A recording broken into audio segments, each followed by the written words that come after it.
যার হাতে কিছুই নেই তার হাতে সময় আছে, এটাই আসলে সবচেয়ে বড় সম্পদ।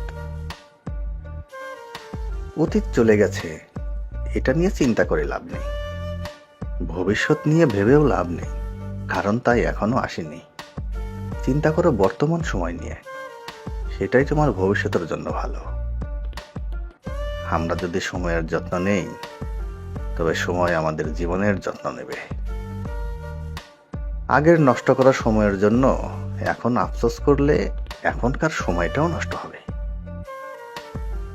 তুমি যা কিছু খরচ করো, সময় তার মধ্যে সবচেয়ে দামি। আমার সময় নেই হলো আমি করতে চাই না, কথাটা একটু ঘুরিয়ে বলা মাত্র।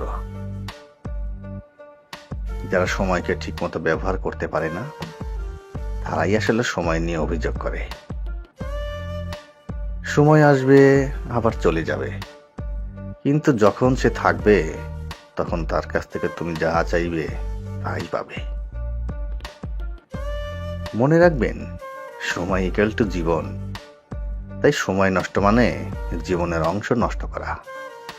সময়কে কাজে লাগা, জীবনও সুন্দর হবে। বেশিরভাগ মানুষ সমস্যা নিয়ে অভিযোগ করেই বেশি সময় নষ্ট করে, যা সত্যিকার কাজে লাগালে সমস্যার সমাধান হয়ে যেত।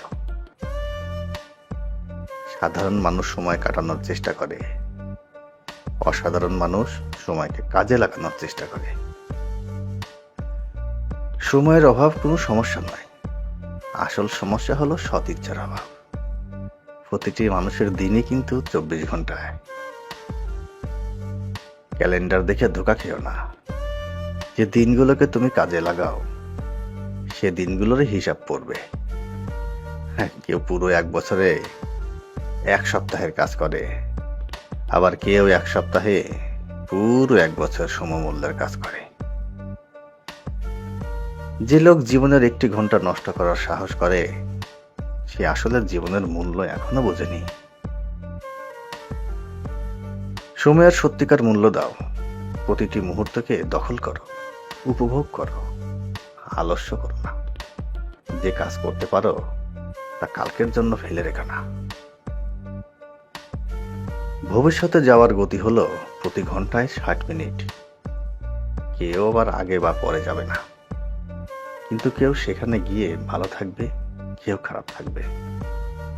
সময়ের গতিকে যেভাবে ব্যবহার করবে, তার ভবিষ্যৎও তেমন হবে। যে সময় হারিয়ে গেছে তাকে ফিরিয়ে আনা সম্ভব নয়, কিন্তু তুমি চাইলে যে সময় সামনে আসছে তাকে সুন্দর করতে পারো।